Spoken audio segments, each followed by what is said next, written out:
Alors, bonsoir à tous et bienvenue pour la 4e rencontre avec Edgar Morin. Nous clôturons ce soir à la MC2 un cycle commencé hier à Ève, espace de la vie étudiante sur le campus, puis qui s'est prolongé hier soir au musée, un dialogue avec Françoise Benamou et les problèmes de la starisation et des industries culturelles. Entre-temps, il y a eu la projection du film L'esprit d'insoumission, la résistance, la guerre d'Algérie. Certains d'entre vous ont pu voir cela au rez-de-chaussée de cette maison, hier et cet après-midi. Après quoi, Edgar, tu as donné dans cette salle, il y a 2 heures, un entretien sur ce film et sur l'esprit de résistance. Et ce soir, nous terminons ce cycle, initié donc par l'Observatoire des politiques culturelles, Jean-Pierre Saez, et avec la complicité et la générosité de MC2, Michel Aurier. Ce soir, nous terminons par un intitulé un peu général, mais évidemment très attendu quand on invite Edgar Morin, comment réformer l'éducation, comment réformer la pensée. Alors, nous en arrivons à un point donc nodal, un point de convergence de tout le travail d'Edgar, puisqu'il s'agit de parler ce soir un peu de ce qu'on a fait hier à l'espace de vie étudiante.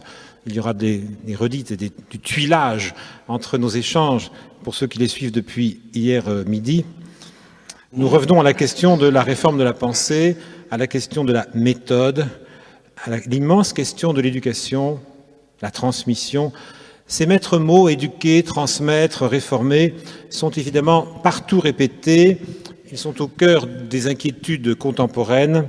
Ils sont dans la tête de chacun.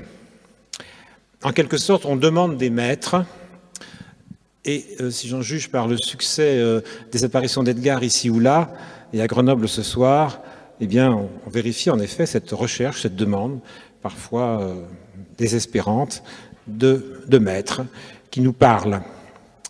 Et donc, on vérifie aussi un certain marasme symbolique dans à l'étape actuelle de notre culture ou de notre système d'enseignement ou de distribution du savoir. Alors, Edgar est un éducateur. Pour moi, Edgar, tu as été un formidable éducateur.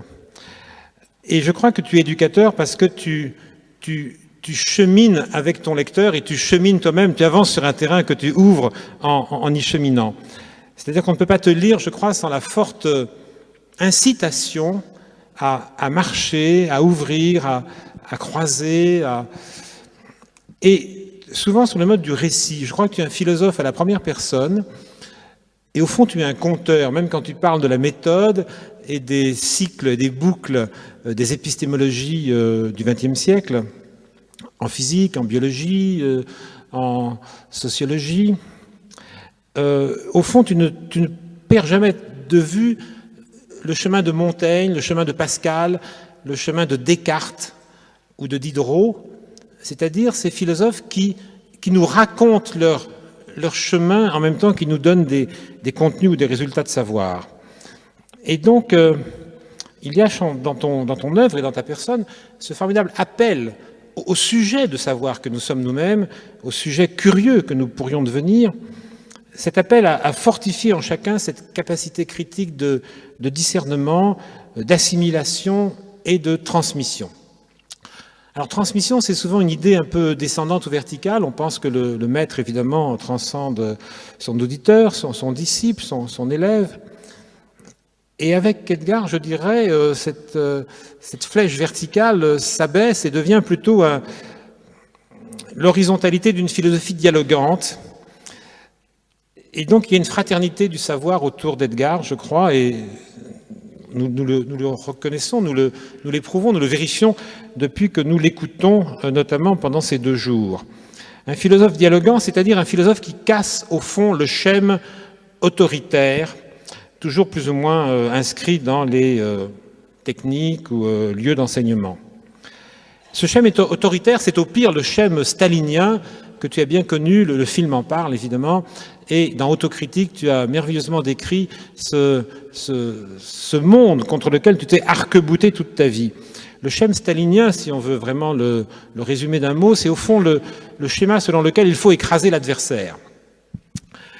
Et au rebours de cette barbarie, je crois qu'Edgar pratique le bon usage de l'adversaire, et cela passe bien sûr par les épistémologies qu'il a lui-même développées, relatées dans Méthode, l'ordre à partir du bruit, le chaos génésique, une vision assez shakespearienne de l'histoire et un tragique du sujet qui est toujours incertain, toujours divisé, toujours traumatique, mais un sujet vivant, c'est-à-dire un sujet qui fait travailler en lui ses propres contraires ou contradictions. Hier, à l'espace de la vie étudiante, tu citais cette anecdote terrible de ta naissance qui illustre cette phrase que tu aimes répéter d'Héraclite, « vivre de mort, mourir de vie ». Et en effet, chaque vie s'élabore au bord de sa propre destruction, et il y a de la mort dans la vie, de la vie dans la mort. Tout lecteur de Edgar, évidemment, sait cela par cœur, mais au fond, qu'est-ce que veut dire savoir, et qu'est-ce qui descend de cela dans nos propres expériences? Alors, vivre de ses propres contradictions, mais je vois une espèce de judo ou de yoga mental. Le bon judoka, n'est-ce pas, s'appuie sur la force de son adversaire pour le renverser, mais il profite de la force de l'autre, qui voudrait l'écraser pour retourner. Et le yoga, c'est une technique aussi de la relation et du joug, et de la mise en conjugaison. Yoga, c'est conjuguer, la mise en articulation et en conjugaison de ce que la raison ordinaire sépare. Et donc la question de la réforme de l'entendement, c'est comment penser ou analyser sans disjoindre. Et le plaisir de la méthode, c'est le plaisir d'un remembrement du savoir, des savoirs, enfin du sujet et bien sûr de la culture. Alors culture, ça va être le maître mot de cette rencontre, c'est le mot-clé de beaucoup de débats aujourd'hui, si l'on songe que les luttes politiques sont au fond recodées souvent en termes culturels. C'est un mot éminemment pluriel puisqu'il a 3 acceptions, et Edgar aime souvent énumérer ces 3 sens du mot culture, enfin ces 3 domaines, puisqu'il y a la culture littéraire, les humanités, il y a là où les cultures scientifiques et techniques, et puis il y a là où les cultures de masse. Tu parlais hier soir de Hollywood, bien sûr, et tu évoquais toi-même ta propre fascination pour telle grande star de l'écran. Bon, la culture des médias, pas seulement le cinéma, bien sûr, mais tout ce qui vient par les médias aujourd'hui. Edgar circule avec une certaine jubilation entre ces 3 cultures et il joue de leurs antagonismes complémentaires, et ceci n'est pas sans saveur, évidemment. Alors, pour finir cette introduction un peu longue, je dirais qu'il y a un clivage entre les esprits qui m'a toujours frappé, et que Edgar est un bon marqueur de sympathie ou antipathie dans le champ intellectuel. Edgar, c'est-à-dire un trublion indiscipliné ou un chercheur énergumène, et on sent bien que ça bouscule les grilles des savoirs en place. Les gens qui ne t'aiment pas, cher Edgar, se réclament de valeurs ou de principes souvent hiérarchiques ou autoritaires, parfois accrochés au mot de républicain. Et ce sont souvent des gens un peu nostalgiques ou passéistes. Alors que les Mauriniens me paraissent plus franchement démocrates, et ils privilégient davantage les jeux de, ce que j'appellerais les jeux de l'auto, les jeux de l'auto-organisation, l'autonomie, l'autocritique, c'est un titre important dans la bibliographie d'Edgar.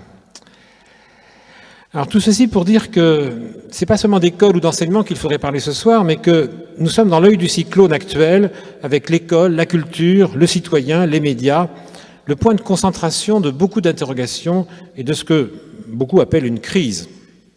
Et au fond, tout cela, c'est la boîte noire intellectuelle ou la boîte de Pandore qu'on appelle aussi la démocratie. Immense question qui est traitée dans tous les livres d'Edgar, et ces questions sont en même temps renouvelées au fil de l'histoire quotidienne. Aujourd'hui, ces questions avancent et nous poussent, et certains diront pas forcément dans le bon sens, mais il ne faut pas céder, je crois, à la mélancolie. C'est-à-dire que les temps changent parce que les modes d'accès au savoir, à la culture changent. Il y a d'autres contenus, d'autres outils, d'autres relations qui ne cessent de surgir. Et puis, quand on s'intéresse à l'histoire, il faut, je crois, et toute la méthode est un processus historique, mais à côté de l'histoire, il y a la géographie. Et Edgar insiste beaucoup aussi sur l'ouverture planétaire, les autres cultures, d'autres solutions ailleurs à d'autres problèmes ou à nos problèmes. Et donc nous ne sommes plus au centre du pilotage, ni évidemment de production de la culture, comme on a pu longtemps s'en vanter. Alors l'antonyme de la culture, bon, il y aurait plusieurs termes à sortir. Il y a évidemment la barbarie. La barbarie, elle peut se loger au cœur même de certaines formes de culture, de certaines formes de savoir ou d'enseignement. Elle nous vient aussi par certains médias, nous en parlerons tout à l'heure. Je suis assez ému d'être ici, accueillir Edgar ce soir, parce que, et vous êtes très nombreux à l'accueillir avec moi, parce que je me dis, c'est peut-être la dernière fois qu'Edgar, qu'il y a tant de monde à Grenoble autour de toi. Et donc, dans la petite heure, 1h30 que nous avons à passer ensemble, petite soirée ensemble, comment profiter au mieux de tout ce que tu apportes, de tout ce que tu as à dire, ce que tu as dit dans tes livres, et puis ce que tu peux articuler aujourd'hui de nos propres inquiétudes, réflexions, questions. Alors, bon, l'intitulé de notre rencontre est un mot un peu, ou un titre un peu attrape-tout, bien sûr. Réformer la pensée, réformer l'éducation. Bon, j'ai 6 questions. Si tu passes 10 minutes à répondre à chacune, ça va faire 1 heure. Après, nous ouvrons les questions à la salle. Et je sais que tu es fatigué, évidemment, que c'est pour toi une performance d'être ici pour 4 conférences en 2 jours. Il ne faut pas non plus trop charger ton séjour grenoblois. Donc essayons de dire les choses avec le plus de proximité mutuelle et d'écoute réciproque et une certaine économie de parole ou de moyens. Ma première question, ce sera d'ouvrir sur ces 3 cultures, la scientifique technique, la littéraire, la culture de masse. Tu n'as négligé aucune des 3 dans ton œuvre. Tu les articules, tu vas et viens entre elles dans ta vie, dans ta recherche, dans ta vie sociale. Bon, est-ce que, comme ça, tu pourrais nous dire tes bonheurs et tes questions touchant cette complémentarité antagoniste. Complémentarité antagoniste, c'est un mot que tu emploies souvent, entre le scientifique et l'artistique d'un côté, la culture de masse ou les médias et les 2 autres. Voilà, on sent bien que ça circule, mais souvent on coupe ça, on le sépare, on le morcelle, et toi tu protestes contre cette disjonction. Tout d'abord, il faut partir du constat que dans notre histoire, à partir du 19e siècle surtout et du 20e, il y a eu une séparation, voire même une disjonction entre ce qu'on peut appeler la culture des humanités, la culture des humanités qui comprend la littérature, la poésie, la philosophie, et la culture scientifique. Alors qu'on peut dire que Pascal, Descartes sont à la fois des philosophes, des écrivains, des scientifiques, hein. On voit que ces choses se séparent et peut-être c'est un des événements assez graves de cette disjonction. Pourquoi? Parce que la culture scientifique est une culture où il y a de moins en moins de réflexion sur les problèmes fondamentaux que traitent les sciences, et la culture des humanités qui comporte en elle le pouvoir réflexif de la philosophie, c'est une culture qui n'a pas accès, c'est comme un moulin qui tourne à vide parce que le grain des connaissances fournies par les sciences n'y arrive pas. Et ce divorce est dommageable à l'une et à l'autre. Par exemple, rares aujourd'hui sont les philosophes qui s'intéressent aux acquis des sciences. La philosophie, en somme, se ferme sur elle-même autour de sa propre histoire et ne pense avoir besoin de rien d'autre. D'ailleurs, autant beaucoup de philosophes méprisent les sciences, autant beaucoup de scientifiques méprisent la philosophie, double mépris absolument injustifié. Alors, moi je crois que, et dans le fond, à partir du moment où j'ai conçu que l'être humain était évidemment un être doté d'esprit, de conscience, de culture et toutes notions à partir desquelles se sont formées les sciences humaines, donc ce même être-là est un animal, pas seulement dans son foie, sa rate, mais même dans son cerveau, qui est l'héritier d'un cerveau de primate, que tout ce qui est même le plus biologique et le plus culturel, comme naître, hein, comme mourir, comme manger. Bon.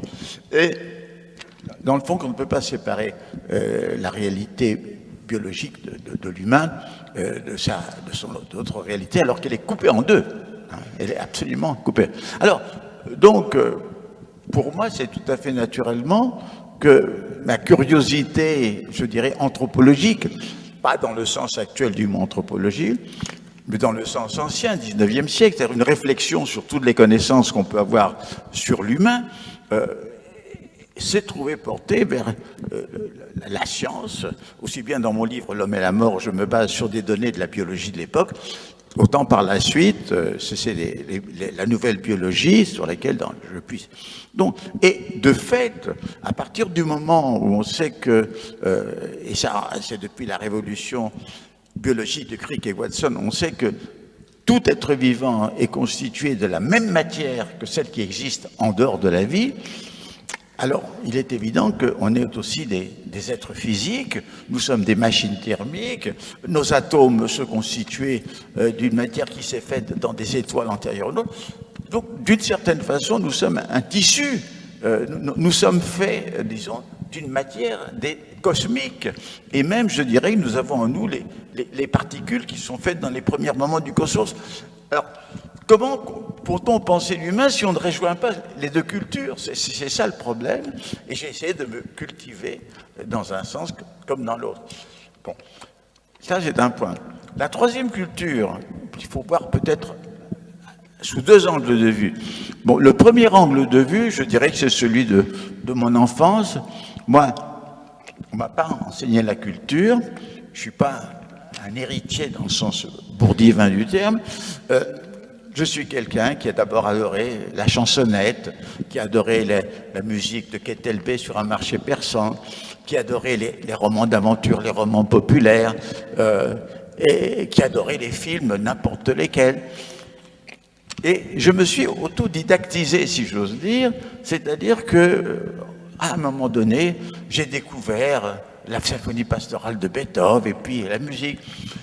Et puis j'ai découvert les romans et je me suis rué sur Balzac, sur Stendhal, sur Dostoïevski.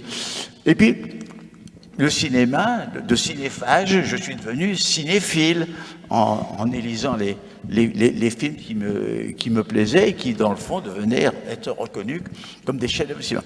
On en parlait hier soir. Hein? On en parlait hier soir avec quelques saveurs, c'est assez drôle. Et donc, voici cette culture. Mais je n'ai pas abandonné mon goût pour la chansonnette, et je dirais pour cette culture des rues que dans mon enfance, j'ai eu à Ménilmontant. Mais cette culture, aujourd'hui, fait partie de ce qu'on peut appeler la culture médiatique ou la culture de masse. Et là-dessus, aussi, je voulais avoir un point de vue complexe. C'est-à-dire, dans le livre que j'ai fait, qui s'appelle « L'esprit du temps », j'oppose les deux points de vue contraires, c'est-à-dire le point de vue de ceux qui, comme Marcuse et Adorno, disent que c'est de la crétinisation, que tout ça est fait pour abrutir et aliéner les classes populaires et les empêcher de penser à la révolution, donc qui condamnent formellement cette sorte de machine appétissante, et les autres qui disaient, ça c'est une polémique qui a eu lieu en Amérique dans les années 40-50, qu'à travers cette culture, il y avait du savoir, de la connaissance, qui allait dans des milieux populaires qui sans cesse n'auraient pas eu. Et moi, j'ai pensé que dans cette culture de masse, il y avait toujours un conflit entre quelque chose de créatif et d'original et quelque chose de standardisé et de frivole. Et Et pour moi, le cinéma, c'est exemplaire, parce que le cinéma fait par des procédés industriels et destiné au profit commercial, le cinéma d'Hollywood a quand même produit quelques chefs-d'œuvre, parmi un très grand nombre d'œuvres moyennes et d'autres médiocres. Donc, ça veut dire que quand même, l'élément de création s'y trouve, et il s'y trouve bien entendu dans la chanson, il se trouve dans le rock, il se trouve... Donc je ne peux pas avoir un jugement, disons, le jugement qu'aiment avoir les intellectuels, ne voyant que dans la culture médiatique que de la dégradation. Il y en a certainement, mais on peut dire aussi qu'il y a de la connaissance scientifique qui s'infiltre à travers des émissions où apparaît Super Reeves ou d'autres. On peut dire qu'il y a des émissions littéraires.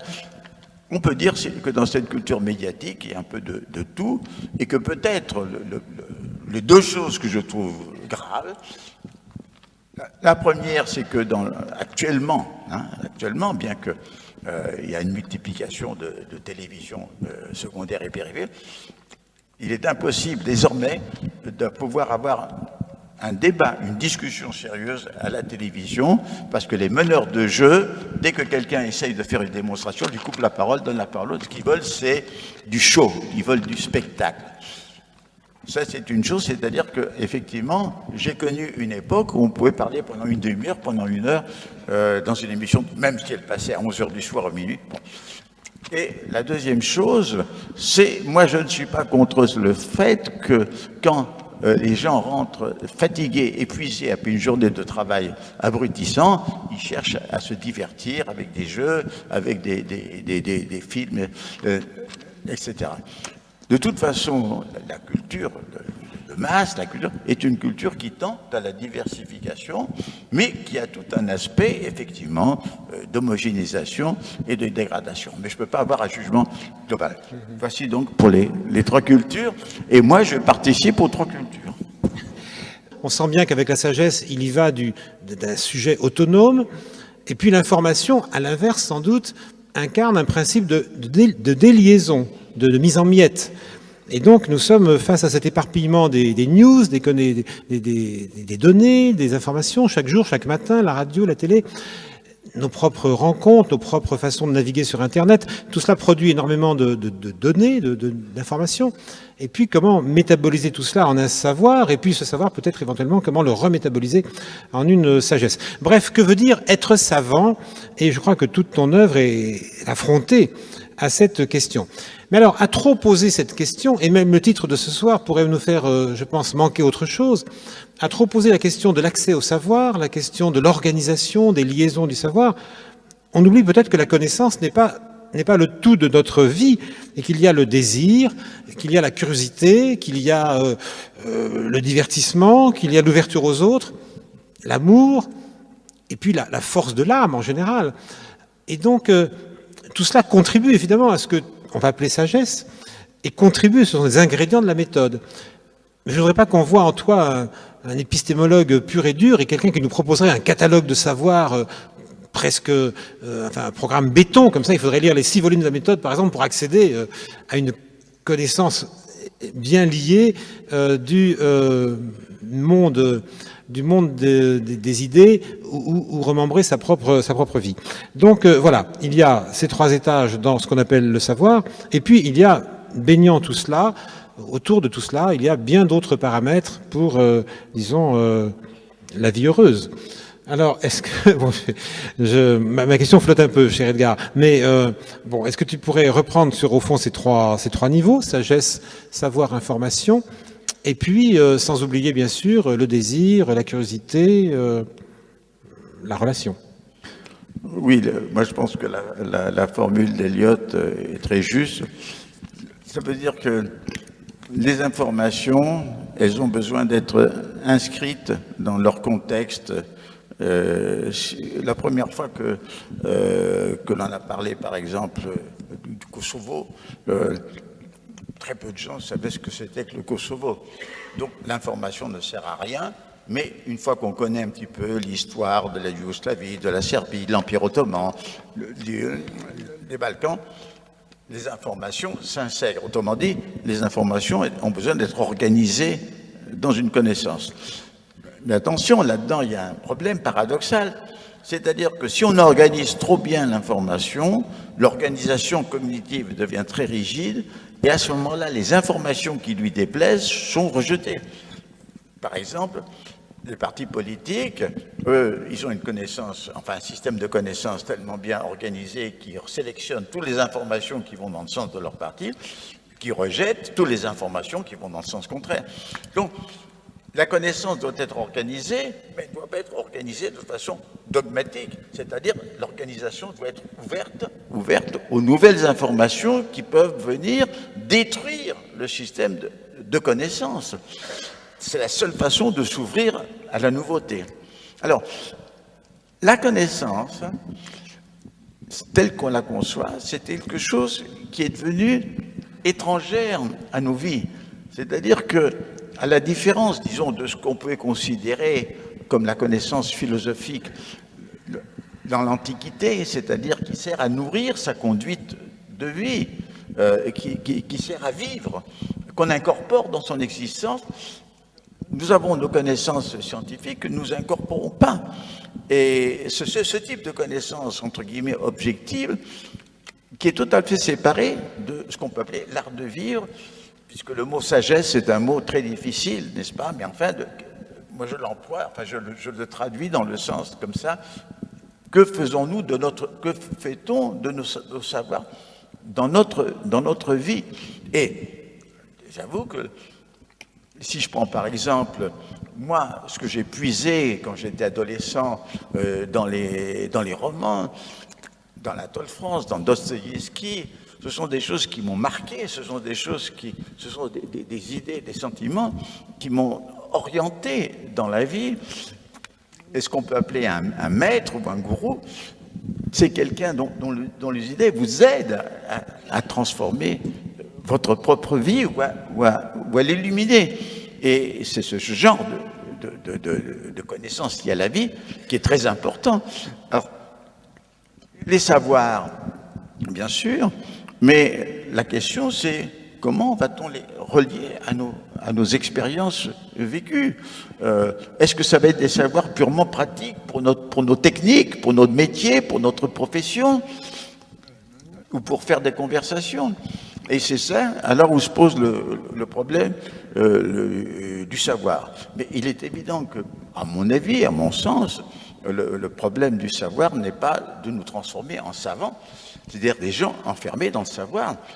Le savoir doit nous aider à mieux comprendre autrui, c'est-à-dire à avoir des relations vraiment de compréhension à l'égard les uns des autres et entre humains.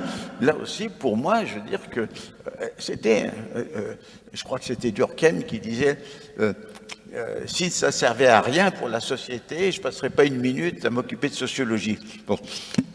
Moi, je dirais que si les savoirs étaient purement affaire de spéculation, eh bien, je pense que ça serait peut-être un luxe.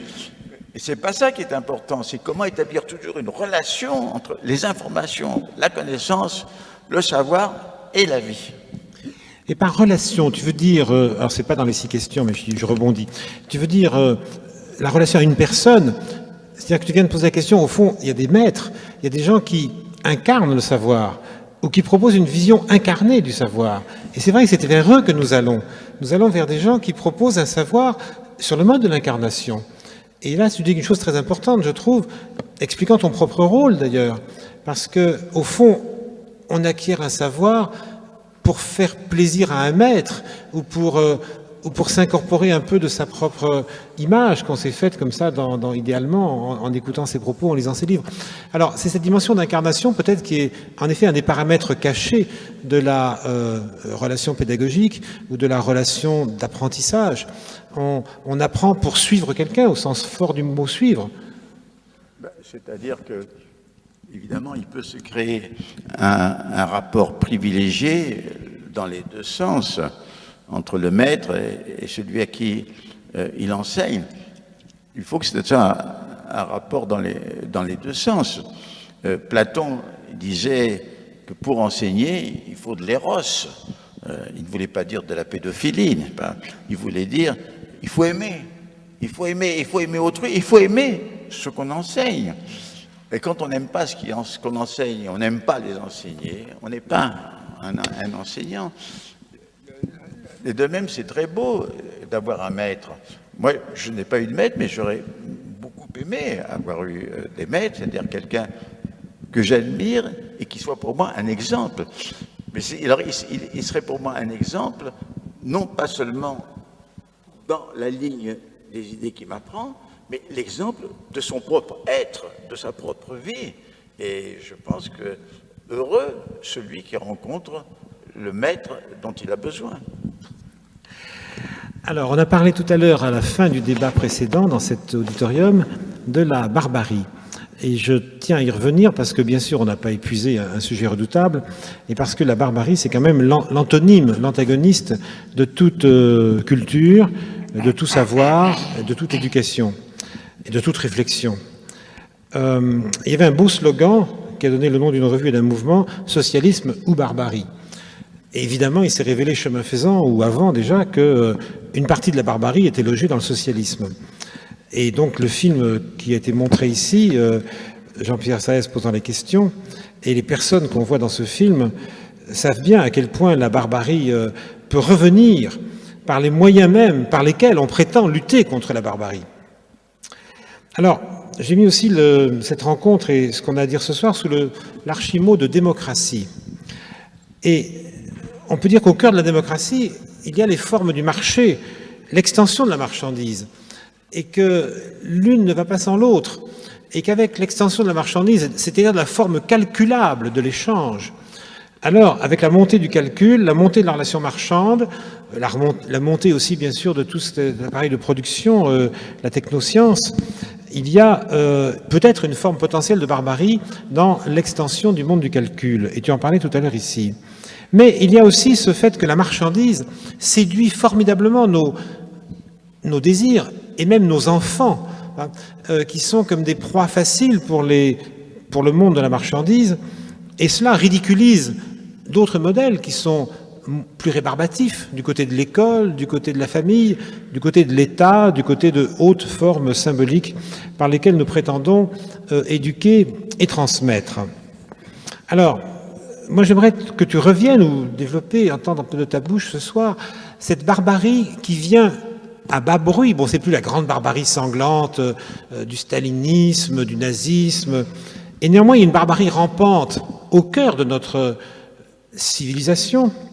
Et par exemple, bon, la télévision, bien sûr, est une chance d'ouverture, parfois planétaire, et la télévision apporte aussi à l'évidence la dévastation quand nos enfants la regardent 3h15 en moyenne, paraît-il, par jour. Elle capte et englue quantité de désirs qui pourraient s'investir ailleurs, autrement, de façon moins passive, de façon plus curieuse ou de façon plus critique. Et néanmoins, elle-même est un outil en même temps de critique et d'information aussi. Et donc, comment mieux faire face à la barbarie, c'est-à-dire comment mieux l'évaluer sous ses formes parfois douces, et puis contre qui donc se mobiliser, et avec qui se mobiliser face à cette, disons, barbarie rampante, soft, ou tentaculaire, et peut-être d'autant plus dangereuse qu'elle est éparse, qu'elle est dormante, et néanmoins bien là. Oui, alors, tout d'abord, je pense qu'il faut partir de cette idée très embêtante de l'inséparabilité de la barbarie et de la civilisation. Ce qu'on appelle la civilisation, les grandes civilisations historiques, se sont bâties sur la rapine, sur la conquête, sur le rapt des richesses d'autrui, dans l'Antiquité sur l'esclavage, et c'est sur cette base qu'il y a eu des merveilles de culture et de civilisation, notamment à Athènes, l'Antiquité. Bon, en ce qui concerne l'Europe, alors là, le cas est très intéressant, parce qu'on peut dire que l'Europe, à part des pays d'Europe occidentale, ont dominé le monde à partir du XVIe siècle. Ils l'ont colonisé, ils ont pratiqué pendant des siècles la traite des Noirs et l'esclavage. On peut dire que l'Europe occidentale a pu pendant des siècles pratiquer sur le reste du monde une domination, une barbarie constante qui ne s'est atténuée qu'au XXe siècle. Alors, il y a ça. Mais la chose paradoxale, c'est que si l'Europe a été le foyer de la plus importante barbarie de l'histoire, elle a été foyer de toutes les idées d'émancipation contre cette barbarie. Et chose frappante, c'est dès le XVIe siècle que d'un côté, Bartholomé de Las Casas dit et fait admettre que les Indiens sont des êtres humains et ont une âme, alors que l'Église catholique leur déniait, puisque Jésus n'a pas été se promener en Amérique, et que Montaigne dit que ce qu'on appelle barbares sont des gens d'une autre civilisation, et ce qu'il dit des cannibales, des Indiens. Et cet esprit-là qui naît chez deux descendants de Marane, c'est-à-dire de juifs convertis, aussi bien Bartholomé de Las Casas que Montaigne, chose qui a dû universaliser leur regard. Hein. Eh bien, ces idées-là, ce sont ces idées qui se sont développées avec le Montesquieu des lettres persanes et l'esprit des lois, avec la philosophie des Lumières, avec les grandes idées romantiques, notamment de Victor Hugo annonçant les États-Unis d'Europe pour préluder les États-Unis, avec les internationales. Et l'Europe a fourni aux colonisés les idées qui ont permis, prises en main par ces colonisés, leur ont permis de s'émanciper, au moins politiquement. Donc, nous vivons ce paradoxe, n'est-ce pas, de la région qui a été le foyer de la barbarie et le foyer de l'anti-barbarie. Je pense que la mission de l'Europe aujourd'hui est de revenir sur toute la barbarie qu'elle a produite, jusqu'à la barbarie des totalitarismes et jusqu'à la barbarie des goulags et des camps d'extermination et d'Auschwitz. Mais la prise de conscience de cette barbarie qu'on lui demande maintenant d'un peu partout, les Martiniquais, les Noirs, les Algériens, les Juifs, cette prise de conscience, évidemment, elle est absolument nécessaire pour dépasser cette barbarie. Maintenant, tu as parlé d'une autre barbarie qui est liée, je crois, à notre monde actuel, qui est à la fois capitaliste, fondé sur le profil, fondé sur le développement économique et sur le développement technique, et où effectivement on peut dire qu'il y a eu d'abord toute une barbarie qui est fondée sur la domination du calcul comme moyen de connaissance et qui occulte tout ce qui est passion, vie, existence humaine. Et cette barbarie, elle est, en quelque sorte, elle est infiltrée partout et nous devons réagir et lutter contre cette barbarie, en luttant aussi contre la domination du quantitatif, du calcul, qui perd de vue tous les problèmes de la qualité de la vie, de l'être humain, etc. Donc, aujourd'hui, la résistance à la barbarie est quelque chose de multidimensionnel, ce n'est plus quelque chose simple. Nous sommes conscients que nous ne pourrons jamais éliminer, éradiquer toute barbarie de la civilisation. Nous devons seulement essayer sans cesse de la réduire. C'est le travail difficile. Freud, à sa façon, disait que plus la civilisation progresse, plus elle refoule, elle rend encore plus intense la barbarie humaine qui, après, cherche l'occasion d'exploser. Ce qui s'est passé avec l'hitlérisme, c'est-à-dire que la civilisation, en progressant, une vie policée, une vie ordonnée, ne fait pas l'élimination de la barbarie. Elle fait un recoulement, et la barbarie est toujours prête à surgir. Et c'est l'alliance des deux barbaries qui, effectivement, est la chose la plus pénible et la plus dangereuse, la barbarie inhumaine de la technique et du calcul, et la barbarie présentienne de la haine, du mépris et du massacre. Alors, je crois que, donc, c'est ça notre situation actuelle par rapport à la barbarie. Oui, il y a tous les aspects aussi de mutilation intellectuelle, sensorielle. Tu évoquais le présentateur de télé qui ne te laisse pas développer une phrase au-delà de, mettons, quelques secondes, parce que ça va lasser le consommateur et donc il va zapper, il va perdre l'audience. Il y a de la barbarie dans les formats actuels de radio ou de télévision. C'est-à-dire qu'il y a un déni de l'espace minimum qu'on peut donner à la culture, ou à l'explication, ou à l'éducation. Bon, dans un autre ordre d'idée, dans l'université, dans les formats imposés par la thèse, ou par les programmes, ou par les filières d'enseignement, il y a une mutilation évidente, on va en parler tout à l'heure, et donc une barbarie potentielle, évidemment, à l'œuvre, au cœur, tapis au cœur même d'un appareil de savoir. c'est généralisé parce que c'est pas seulement les médias.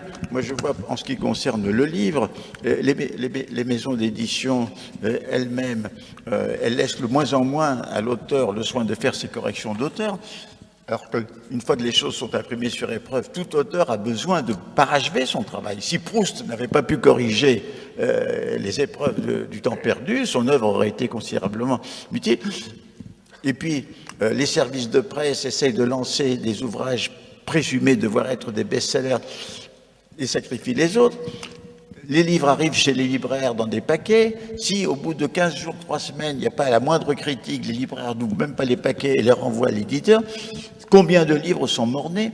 Et un système qui fonctionne de plus en plus sur la compétition, sur le profit, etc., lui-même comporte sa barbarie. Ça, c'est vrai, il y a un type de barbarie qui s'accroît. Bien entendu, il y a des formes de résistance à cette barbarie dans les petites maisons d'édition, dans des émissions périphériques, mais je veux dire qu'elle s'accroît. On va y revenir avec la fin de notre entretien. Parlons de l'ouverture planétaire. Je l'évoquais à propos de la géographie qui double toujours les paramètres proprement historiques.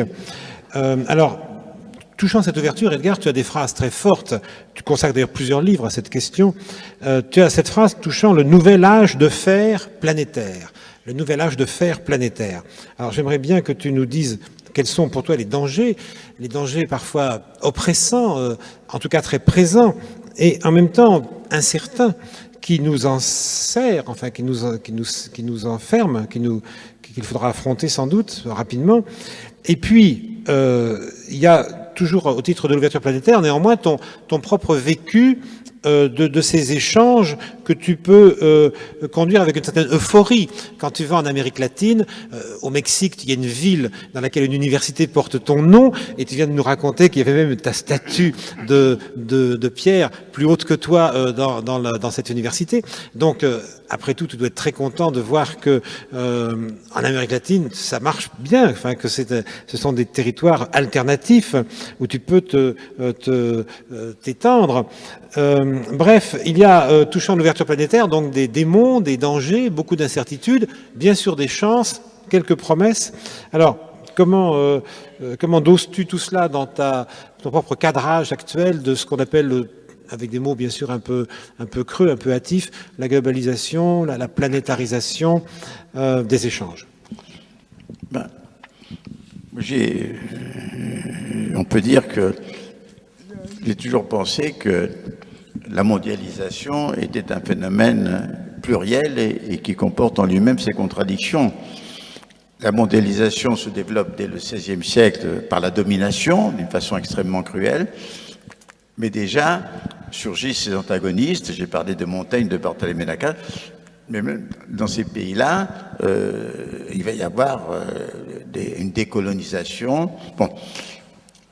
Et ce que je veux dire, c'est que la mondialisation, dès le début aussi, il y a le blé, le cheval qui vont dans les Amériques, il y a le maïs, la tomate, la pomme de terre qui vont là. Enfin, des échanges commencent dans des conditions d'extrême inégalité, mais il se crée un tissu mondial. Et c'est toujours, moi, les deux aspects que j'ai voulu voir du phénomène. C'est pour ça que je parle de mondialisation plurielle qui a plusieurs aspects. Karl Marx lui-même, vous voyez, dans la mondialisation créée produite par le capitalisme, la possibilité qu'enfin on ait une littérature mondiale. Et la littérature mondiale, c'est la littérature des différents pays traduite dans les autres.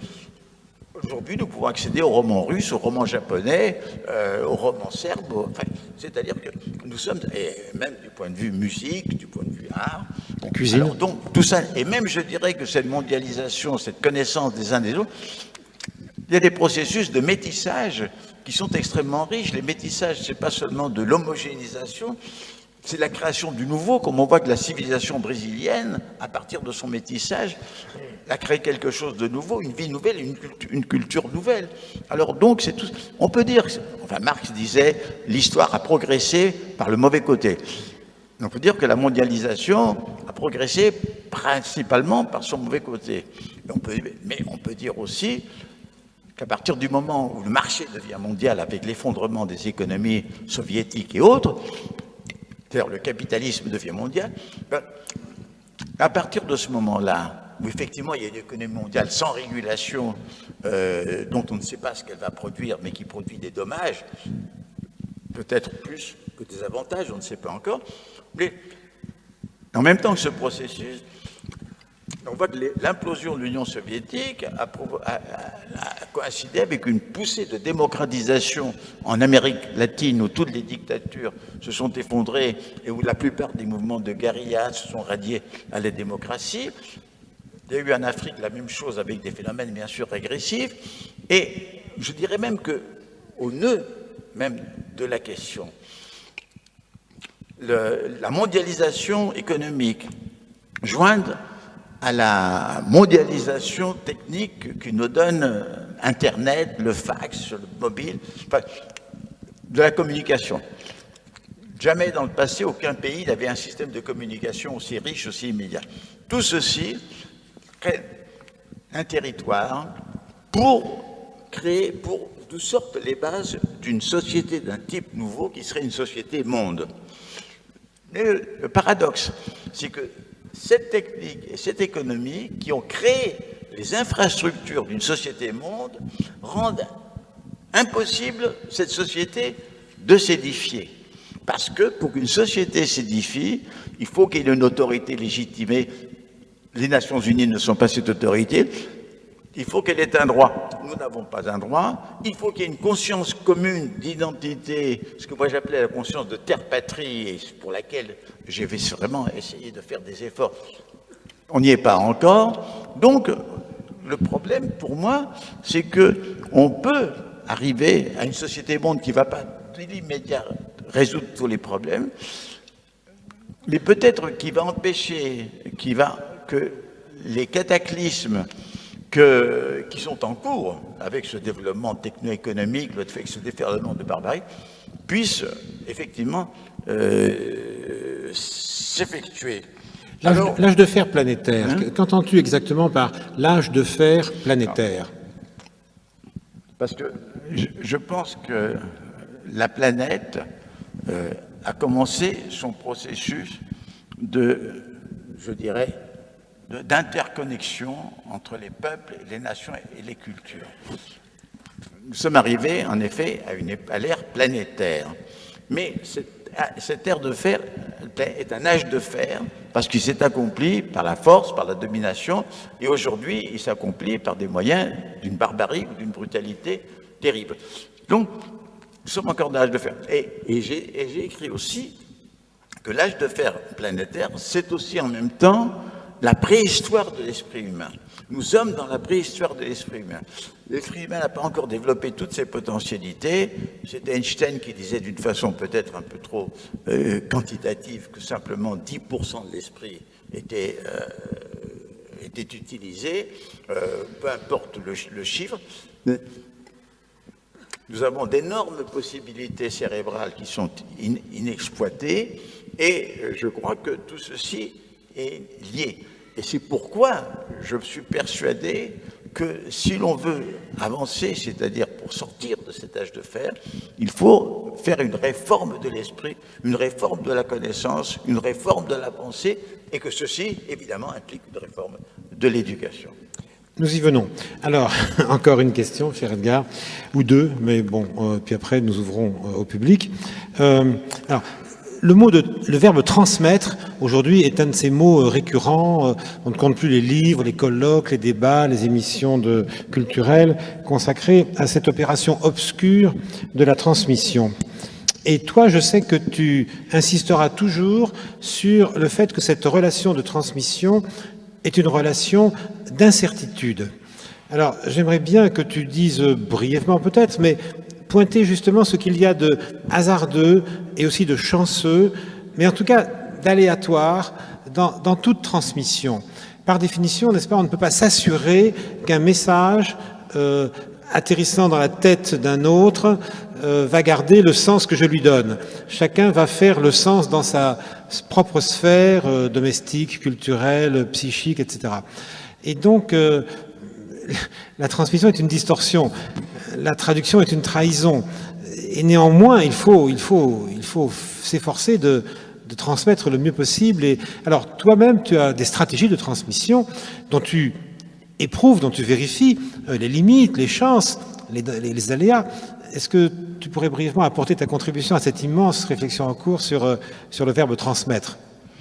Oui, mais tout d'abord, il faut transmettre l'incertitude. Il faut enseigner à affronter l'incertitude, y compris, évidemment, l'incertitude qui vient de la dégradation du message quand il passe d'un esprit à un autre.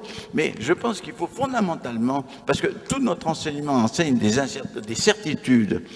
Or, non seulement il y a une incertitude fondamentale du destin de chacun, à partir du moment où il naît, il ne sait pas quelle maladie il va avoir, s'il va être victime d'un accident, il ne sait pas s'il va faire une rencontre amoureuse, elle va être heureuse ou malheureuse. Enfin, la seule certitude, c'est de savoir qu'on va mourir, mais nul ne sait le moment de sa mort. Donc, chaque destin individuel est un... Mais aujourd'hui, nous savons que l'incertitude plane sur l'histoire même de l'humanité. Nous savons, alors qu'on en a fini avec le mythe du progrès linéaire, n'est-ce pas, qui nous amenait vers un futur meilleur, nous savons aujourd'hui que l'aventure est inconnue et nul ne peut dire ce que sera demain, tout ce qui se passera dans un mois ou dans 2 ans. Il faut enseigner l'incertitude historique et même rétrospectivement l'enseigner. Pensez à quel point était peu probable l'implosion de l'Union soviétique, à quel point était peu probable en 1941 l'effondrement de l'Allemagne hitlérienne, etc., etc.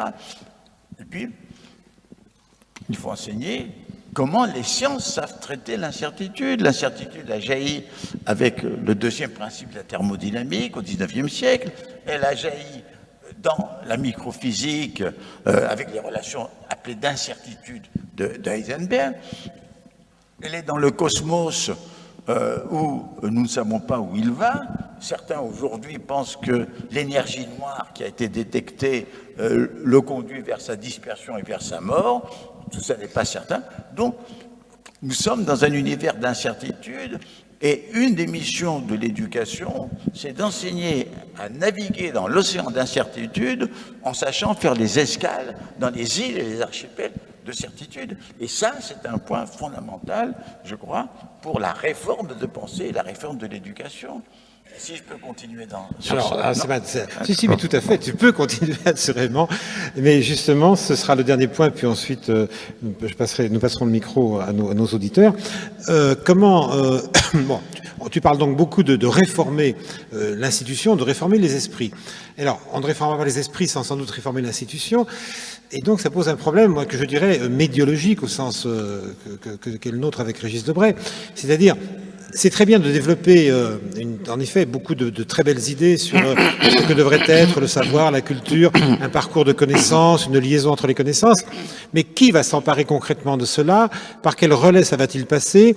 Comment ça va-t-il atterrir dans les enseignements, les programmes, les laboratoires? C'est-à-dire, quels sont les médiateurs, quels sont les corps constitués qui vont assurer la transmission? J'avais envie parlant d'incarnation tout à l'heure et d'un savoir incarné, j'avais envie de t'ajouter maintenant, là, à ce que tu viens de dire, pour bien transmettre, sans doute, il faut un corps. C'est-à-dire au sens où peut-être que ce qui vient par l'ordinateur, par les nouvelles technologies, est un peu désincarné et froid, et que, bon, les enfants projettent d'ailleurs eux-mêmes beaucoup de corps dans l'écran, et bon, il y a une subtile alchimie de l'incarnation qui se joue à travers les nouvelles technologies, mais en tout cas, il faut du corps pour transmettre. Et il faut aussi un corps enseignant. C'est-à-dire qu'il faut aussi des bâtiments, il faut une tradition, il faut des profs avec leur diplôme, avec leur syndicat, avec leur culture, avec leur spécialité. Alors, énorme problème de rendre le mammouth, pour parler bref, compatible avec la méthode, enfin telle que tu la rêves au fond dans tes livres. Ces magnifiques anneaux de la méthode qu'on voit se déployer et tourbillonner de façon presque chatoyante dans nos têtes. Mais comment tout cela va-t-il descendre dans le corps enseignant et dans le corps de l'étudiant? Eh bien, écoute, le problème n'est pas seulement médiologique, il est logique. Parce que, logiquement, comment réformer une institution si les esprits ne sont pas réformés à préalable? Et comment réformer les esprits s'il n'y a pas une institution qui s'occupe de les réformer? Donc, c'est impossible. De même qu'il est impossible, logiquement, de nager hein. Mais finalement, on a réussi à nager en barbotant. Mais c'est pas ça ma réponse. Regardons dans l'histoire. Il y a eu l'université médiévale, qui a duré des siècles, qui s'est répandue dans toute l'Europe. Or, la transformation, la réforme, elle est venue dans un petit pays périphérique qui était la Prusse, dans sa capitale Berlin, grâce à un type qui a pensé cette réforme, c'était Humboldt, qui a voulu substituer à l'université médiévale l'université par département, grâce à un despote éclairé qui était le roi de Prusse. Or, cette université de type nouveau s'est répandue d'abord en Europe très rapidement. Il y a eu l'université libre de Bruxelles, et puis dans tous les autres pays européens. Et en France, bon, la cassure s'était faite avec la Révolution qui avait créé les grandes écoles qui restent, mais la France a suivi l'exemple de l'université de Humboldt. Autrement dit, toute réforme commence toujours de façon déviante et marginale quelque part. Mais si elle s'enracine, si elle montre sa pertinence et si elle montre sa fécondité, l'exemple peut se répandre. Alors, où est-ce que ça peut se faire en France? Nulle part. Je me hâte de rassurer ceux qui étaient inquiets. Au Mexique? Non, parce que les esprits ne sont pas prêts, les institutions ne sont pas prêtes. Mais fort heureusement, il y a d'autres régions où il y a plus de bouillonnement intellectuel dans le monde enseignant, où ils sont plus ouverts sur les problèmes de la vie et de la population, et où les réformes sont en cours. Alors, je vais vous dire là aussi, quel type de réforme? C'est évidemment cette université fondée sur la séparation entre départements et entre disciplines qu'il faut réformer. Et il faut réformer non pas en supprimant les disciplines, mais en les interfécondant, en les faisant converger autour de problèmes fondamentaux. Parce que la tragédie, c'est que le découpage disciplinaire de la réalité supprime tout ce qui, dans la réalité, relie les éléments. Le tissu commun, complexus, ça veut dire le tissu commun. Le tissu commun est invisible et on a affaire finalement qu'à des spécialistes aveugles ou borgnes. Alors, donc, dans ces conditions, il faut rétablir un savoir capable d'affronter la complexité du monde et du réel. Et c'est pour ça que moi j'avais proposé, et peut-être qu'en 2 pays les choses commencent à se réaliser, un institut de culture fondamentale, c'est-à-dire qui enseigne à tous, étudiants, pas étudiants, enseignants, syndicalistes, jeunes, vieux, qui indique, à mon avis, ce qui n'est pas enseigné ailleurs et qui pourtant il est vital de savoir. C'est quoi? On enseigne partout des connaissances, on n'enseigne nulle part ce qu'est la connaissance, c'est-à-dire ses risques d'erreur et d'illusion et les sources possibles d'erreurs et d'illusions. Enseigner ce qu'est la connaissance, qui aujourd'hui est réservée à une classe d'épistémologues, qui devrait enseigner dès les premières classes, et 2, que c'est qu'une connaissance pertinente, c'est une connaissance capable d'analyser et de faire la synthèse, de séparer et de relier, alors qu'aujourd'hui on a privilégié tout ce qui sépare. 2, qu'est-ce que c'est que la rationalité? On fait comme c'est une chose évidente, alors que quand on examine la rationalité, non seulement c'est une chose multiple, c'est-à-dire il y a la rationalité constructive de théories, comme des théories scientifiques, il y a une rationalité critique, comme celle qui s'est déployée à l'époque des Lumières, et puis il y a la rationalité autocritique, capable de voir ses limites, ses carences, celles qu'ont utilisées aussi bien à Montaigne qu'à Montesquieu dans l'Esprit du Lent, à Lévi-Strauss dans ses travaux sur les sociétés archaïques. Bref, la capacité d'autocritique dont l'Europe et l'Occident ont tellement besoin. Alors, enseigner la rationalité et les maladies dégénératives de la rationalité, qui sont la rationalisation. Bon. 3. Qu'est-ce que c'est que la science ou la scientificité? La plupart des gens qui entrent au CNRS, n'est-ce pas, ne savent rien de la science, des l'histoire de la science. Ils savent des choses sur discipline.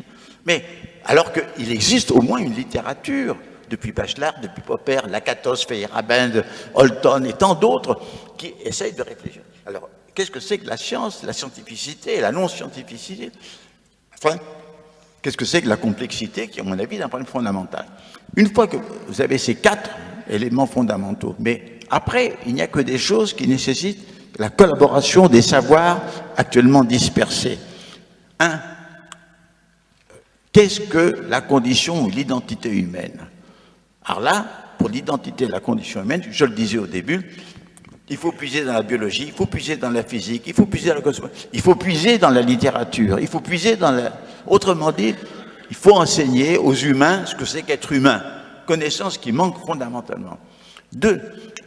Qu'est-ce que c'est que l'ère planétaire? Nous vivons dans cette époque planétaire. Tout est mondialisé et on n'enseigne jamais cela comme enseignement fondamental. 3. Enseigner à affronter l'incertitude, je viens d'en parler.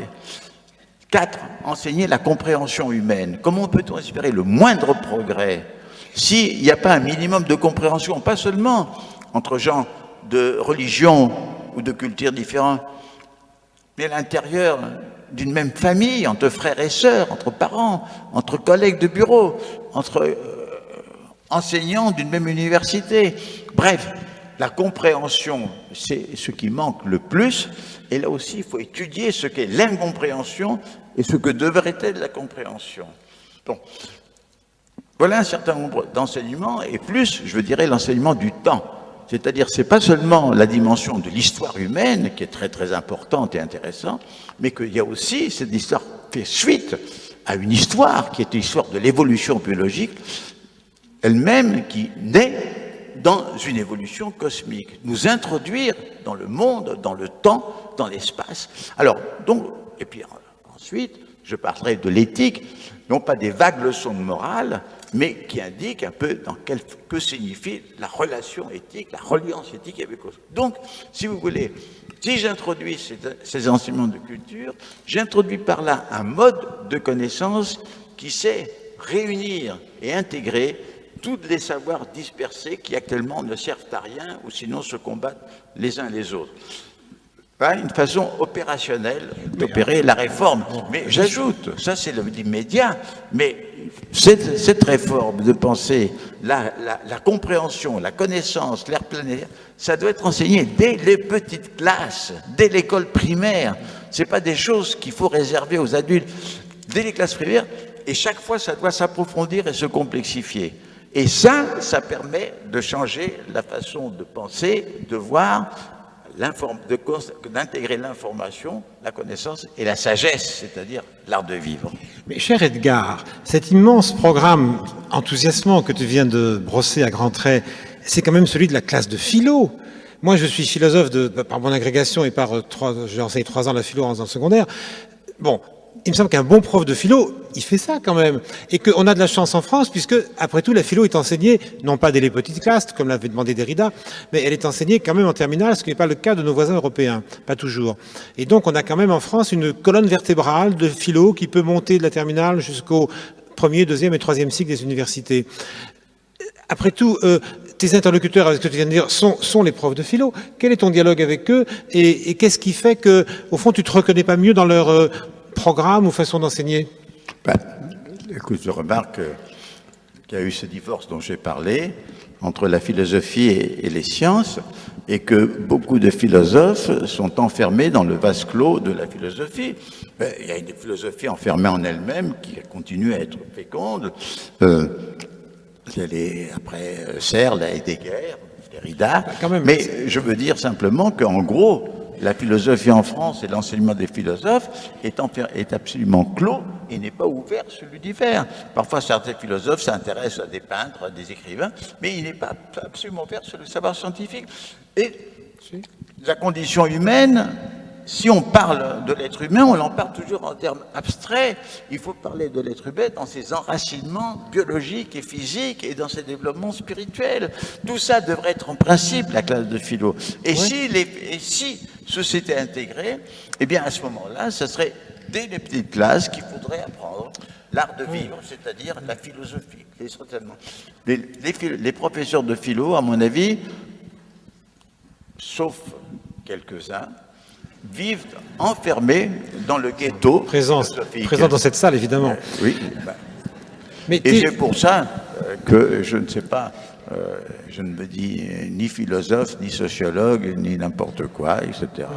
Mais tes livres dans les rayons de philo, dans les rayons de librairie, sont classés plutôt en philo. La méthode, elle est classée en philo ou elle est classée comment? Écoute, Par les libraires. mais non, les libraires. Bon. Par exemple, au Brésil, à Porto Alegre, on m'a écrit qu'on disait qu'on ne pouvait trouver mes livres que dans le rayon de sciences occultes, parce qu'ils ne savaient pas où c'est. À côté des pyramides, des francs-maçons.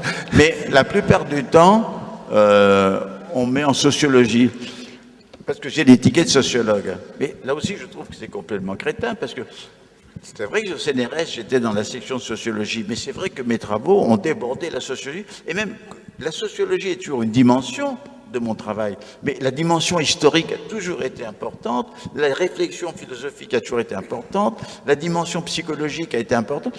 Donc, il n'y a pas de nom.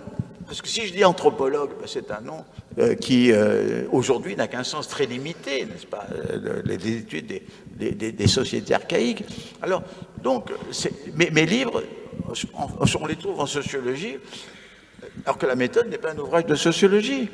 Mais ça arrive aussi à des esprits multidimensionnels. Moi, je suis très chagriné de voir qu'à la FNAC, Octavio Paz, il y a 3 petits livres de poésie dans le secteur poésie, d'autres livres dans le secteur voyage. En fait, Octavio Paz, qui est un penseur considérable et qui donne une unité à son œuvre, qui est faite à la fois de réflexion, de poésie, sur la condition humaine, sur le métissage. Enfin, il est coupé en morceaux. Ben, moi aussi, on me coupe en morceaux, évidemment. Évidemment. Et c'est pour ça que je réagis contre le découpage en morceaux. Bon, j'espère que ce soir, on ne t'aura pas trop tranché en petites rondelles. Nous allons ouvrir au public. Il y a un micro. Alors, il y a un micro derrière. Je ne sais pas si c'est celui qui va circuler ou s'il y a un autre micro dans la salle. En tout cas, d'ici, on vous voit assez mal, mais si vous levez la main, peut-être... Oui. Est-ce que la cohabitation de la civilisation avec la barbarie qui se passe à l'échelle collective n'a pas son siège en chacun de nous? Et dans ce cas, faut-il être pessimiste ou optimiste vis-à-vis de ce destin, en quelque sorte, de barbarie inscrit dans chacun? Chaque être porte en lui toutes les potentialités, les plus atroces, les plus criminelles, et les plus belles et les plus nobles. D'ailleurs, on a pu voir des criminels se transformer en saints. Et même le processus inverse. Enfin, je n'ai dans ma tête que 2 exemples romanesques. C'est celle du moine de Lewis, n'est-ce pas, ce grand prédicateur de Séville, cet homme si pur, qui accepte l'aide que lui apporte un jeune et beau disciple, et à un moment donné, le jeune et beau disciple se dénude, c'est Satan déguisé en très belle femme, le prédicateur devient absolument un objet, un suppôt de Satan. Et puis dans les frères Karamazov de Dostoïevski, Dostoïevski voulait écrire un autre volume où Alyosha, qui joue le rôle du saint, du type merveilleux, du type très bon, il va sombrer lui aussi dans le vice et dans la débauche. Donc, ceci pour vous dire que nous avons en nous toutes les potentialités, les pires et les meilleures. En nous se livre sans arrêt un combat terrible. Et donc, il est certain que il faut toutes les ressources aussi des autres, de la communauté, de la culture, de la civilisation. Parce que c'est vrai qu'il y a des époques historiques, des époques de crise, où à la fois les meilleures possibilités peuvent se révéler et aussi les pires et les plus barbares. C'est quand même très important, c'est vrai, de penser que l'Allemagne était le pays le plus cultivé d'Europe et que c'est le pays où la barbarie a jailli au XXe siècle et qu'il est redevenu un pays extrêmement cultivé. Alors, la conscience de la potentialité de la barbarie, aussi bien dans l'histoire humaine, y compris dans notre histoire européenne, et la conscience de cette potentialité en chaque individu, il faut la marquer. Bien entendu, quand des individus se trouvent en situation, comme certains, dans des groupes spéciaux pendant la guerre d'Algérie, leurs possibilités, leurs potentialités sadiques ont pu s'actualiser en pratiquant la torture, Hannah Arendt avait raison de dire que Eichmann était un type d'une très grande médiocrité et qu'il est devenu un grand agent bourreau, n'est-ce pas, d'une bureaucratie, parce qu'il était dans cette machine insensée de meurtre. Donc c'est vrai, mais ceci nous incite justement à la vigilance personnelle et pas seulement sociologique. Certaines formes d'organisation engendrent en effet des mutations très négatives. Dans le film qu'on a vu hier, la partie du film vue hier, je crois que c'est Claude Roy qui répète ce bon mot qu'avec le stalinisme, on a vu surgir un con d'un type nouveau. Et... Une très belle parole de Robert Antel. Des questions, s'il vous plaît? La première question, c'est concernant le potentiel des 90% en friche dans nos neurones. Alors, monsieur s'inquiète de ce qui pourrait surgir de ces neurones inemployés. Comment comment exploiter ce potentiel, ce gisement en friche dans notre substance cérébrale? Enfin, d'après ce chiffre que tu as apporté, hein, c'est un chiffre peut-être contestable. Comment mesure-t-on un pareil pourcentage d'ailleurs? Bon. Et puis alors, touchant la compréhension mutuelle des autres, monsieur, quelle était exactement la question? Comment mieux... Pardon? On vous entend, à vrai dire, très mal de salle à plateau. Quelle était la deuxième partie? Comment? Oui. Comment enseigner la compréhension? Oui, comment sur la façon de le faire, oui, y compris dans les petites classes, parce qu'effectivement, moi je pense que c'est important de le faire le plus tôt possible. Bon, alors, tout d'abord, c'était un chiffre, une image, ça ne veut rien dire 90%. Ce que ça veut dire, c'est que nous avons des potentialités intellectuelles, spirituelles et morales sous-développées. Et donc, et pourquoi on peut dire ça? Parce que ce qu'il y a de prodigieux, c'est que quand apparaît l'espèce Homo sapiens, il y a peut-être 50 ou 100 ou 100 000 ans, elle a déjà exactement notre cerveau. Et les Magdaléniens ont le même cerveau que celui qui a été celui de Mozart, de Beethoven, d'Hitler ou de Kennedy. Bon, c'est-à-dire que, bien entendu, à cette époque, avant qu'apparaissent les grandes sociétés historiques, il y avait beaucoup de potentialités de l'esprit humain qui n'étaient pas apparues. Bon, et je me base là-dessus pour penser qu'effectivement, nous pouvons et devons développer ces potentialités, mais c'est ça la tâche difficile, et à mon avis, ça ne peut venir que d'une conjonction de plusieurs processus. Un processus incontestablement social, sociologique, c'est-à-dire une réforme de la société des relations sociales, un processus éducatif qui consisterait en effet à cette réforme de la pensée de la connaissance, qui non seulement, entre parenthèses, enseignerait la compréhension dont je vais reparler, une réforme de vie aussi, qui nous apprendrait à rechercher, à vivre de façon plus qualitative et ne pas nous disperser ou nous perdre dans nos vies. Et ceci serait lié à une réforme éthique. C'est-à-dire qu'on ne peut pas imaginer une réforme éthique toute seule, isolée. Il faut qu'il y ait une convergence de plusieurs réformes, qui pour le moment est totalement improbable, mais qui n'est pas du tout impossible. Bon. Maintenant, comment enseigner la compréhension dans les petites classes? Eh bien, vous savez, par exemple, dans la cour de récréation, il y a deux élèves qui se disputent, ils s'insultent et ils arrivent au coup. Alors, il s'agit de leur montrer. Alors, et chacun dit, c'est lui qui a commencé, monsieur. C'est lui, c'est lui. Il s'agit de montrer qu'une dispute, souvent, se situe dans une sorte de cercle vicieux, de boucle, où en général, nous retenons l'insulte de l'autre et nous oublions que nous-mêmes lui donnons une insulte. Comme ce genre de malentendu est très fréquent dans les cours de récréation des écoles, rien n'est plus facile que de partir du concret pour amener les enfants à se comprendre les uns les autres. Et c'est-à-dire lutter contre le processus qui rejette toujours la culpabilité sur autrui, le mauvais sur autrui, et qui s'auto-innocence et qui correspond à ce qu'en anglais on appelle la self-deception, c'est-à-dire le mensonge à l'égard de soi-même. Alors tout ceci peut être sans arrêt illustré par la vie quotidienne, ne serait-ce qu'en demandant aux enfants qu'ils leur parlent des scènes de ménage entre leurs parents ou de leurs disputes avec leurs frères et sœurs. Donc c'est l'exemple concret de la vie familiale, la vie scolaire, permet beaucoup d'expliquer la compréhension à ce niveau interpersonnel, et à partir de ça, on peut remonter toujours plus haut.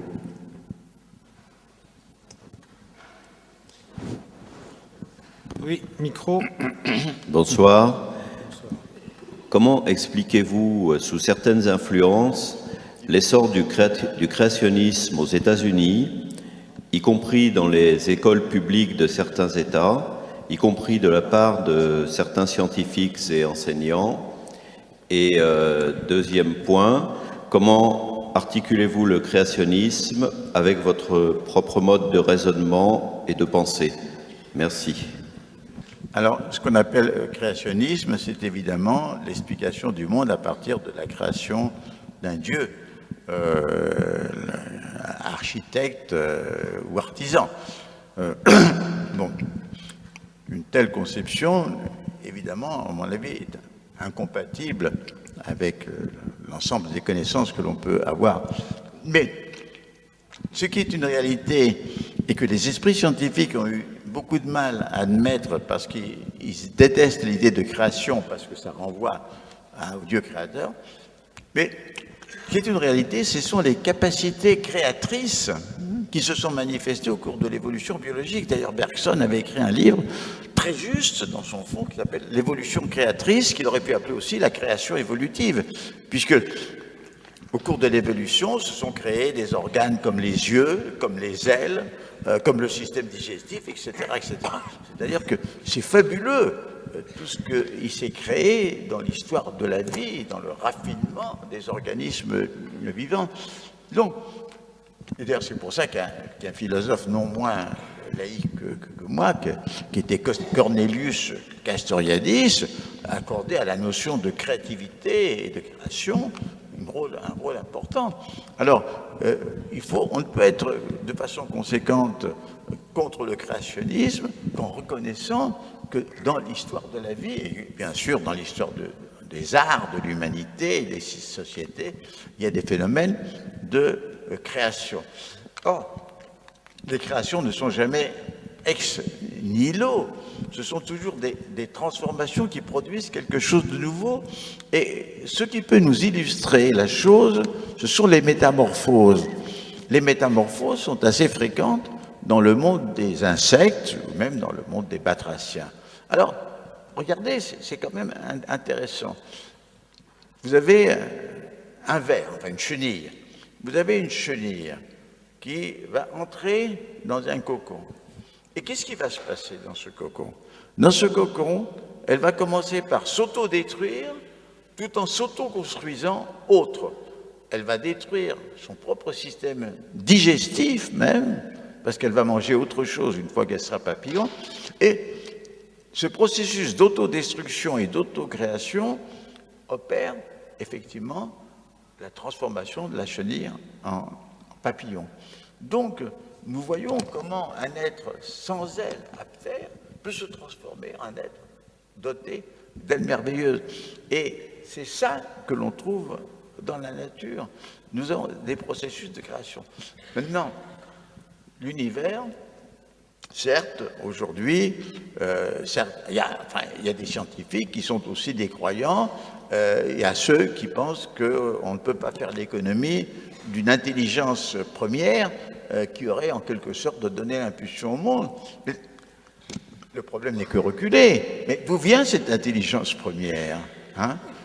Bon, le problème de Dieu, alors les théologiens avaient une réponse, il est causa sui, il est cause de lui-même.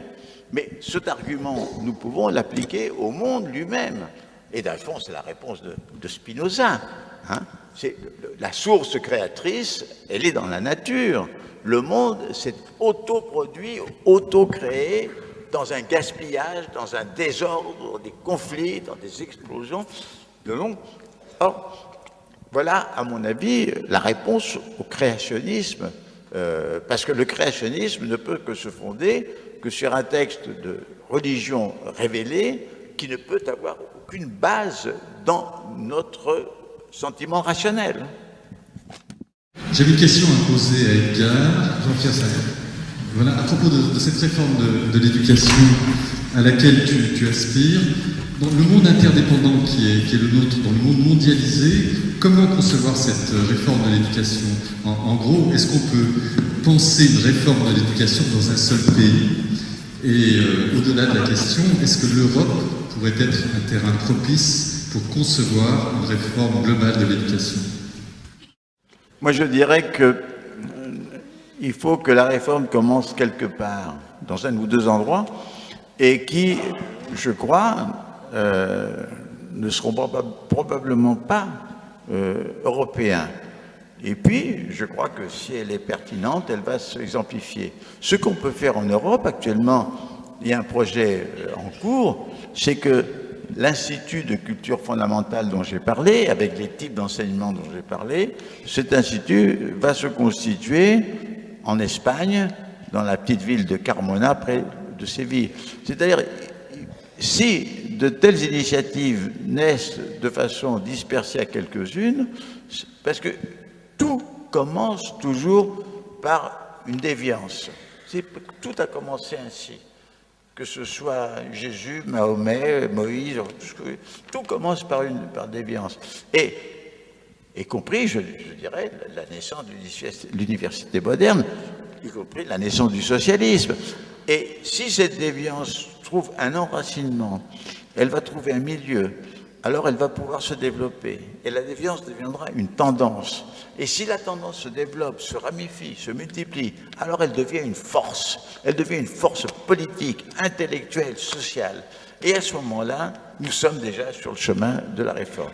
La France ne sera pas le pays de la réforme, c'est la seule chose dont je suis sûr.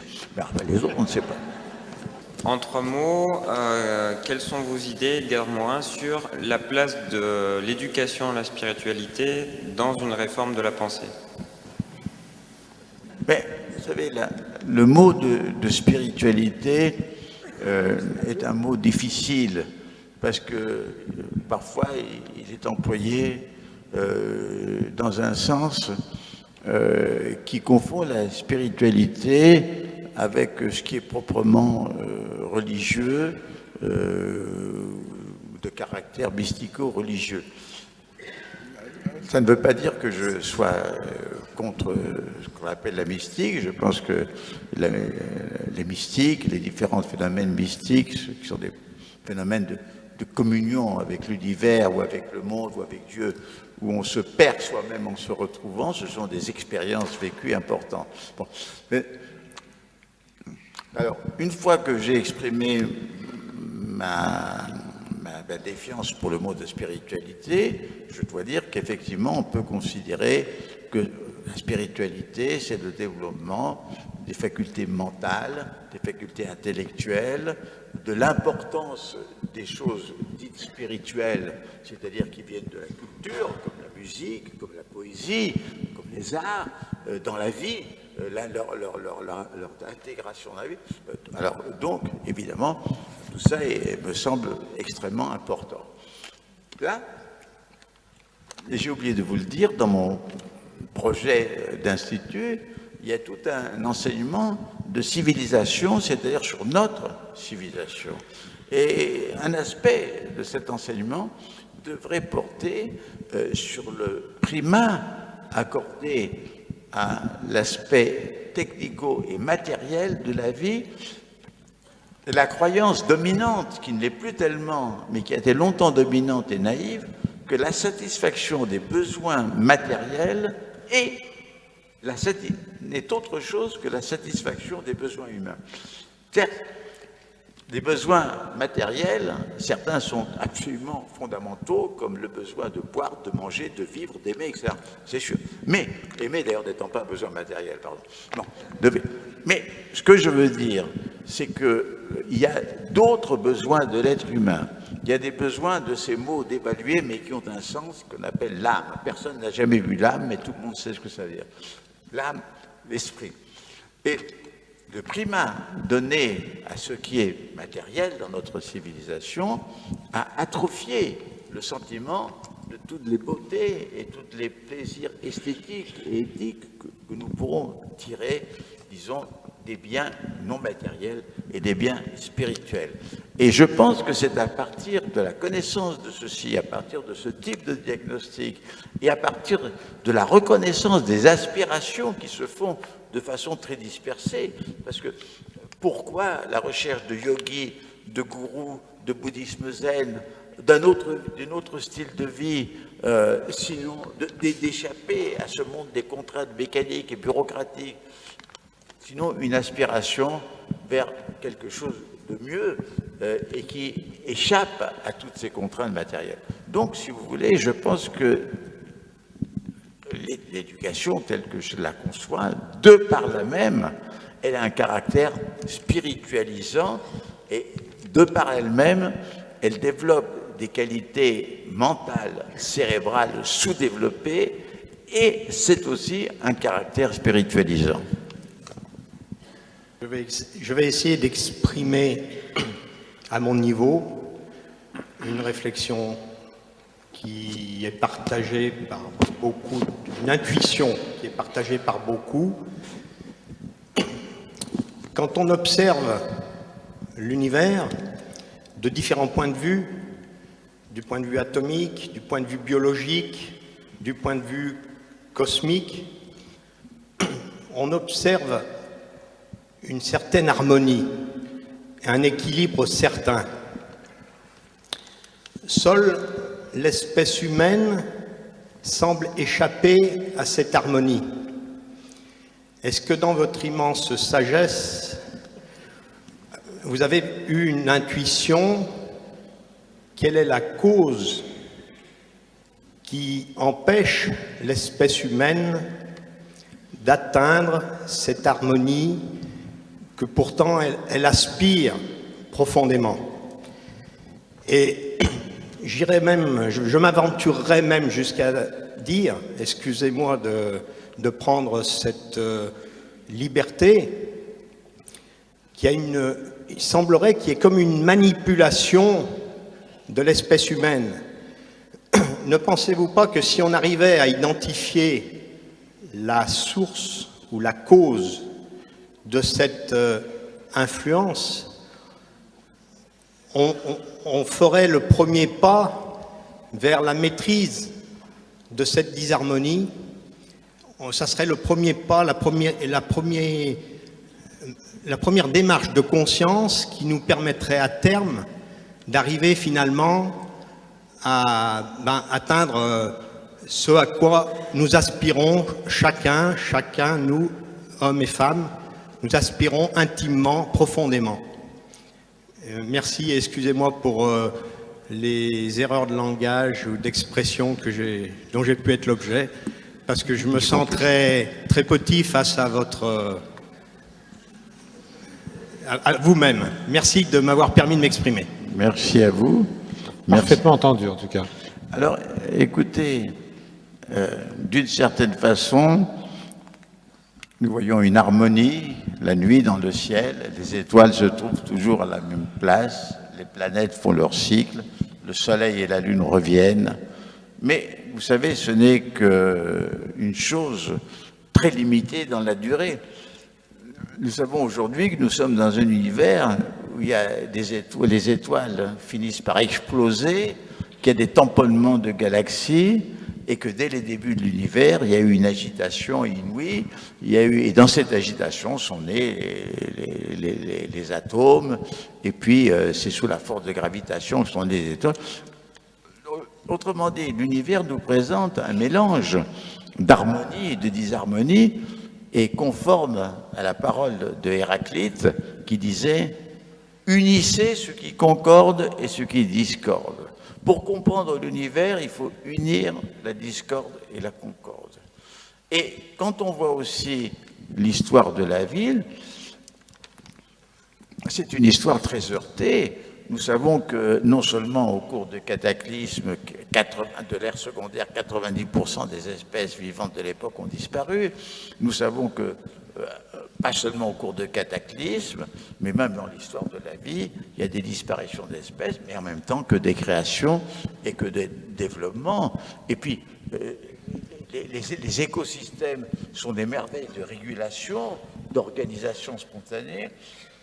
Et le cycle de vie de l'écosystème, c'est-à-dire est en même temps un cycle de mort, c'est-à-dire que aussi bien l'insecte végétarien que le petit mammifère végétarien mangent des végétaux qu'ils tuent, mais ces insectes et ces petits mammifères sont mangés par des prédateurs, qui sont mangés par des gros prédateurs, et quand les gros prédateurs eux-mêmes meurent, eh bien, ils font leur décomposition fait les repas succulents d'insectes décrophages, de vers innombrables, et même les sucs minéraux vont nourrir les racines des plantes. Donc, vous avez harmonie et désharmonie, vous ne pouvez pas penser.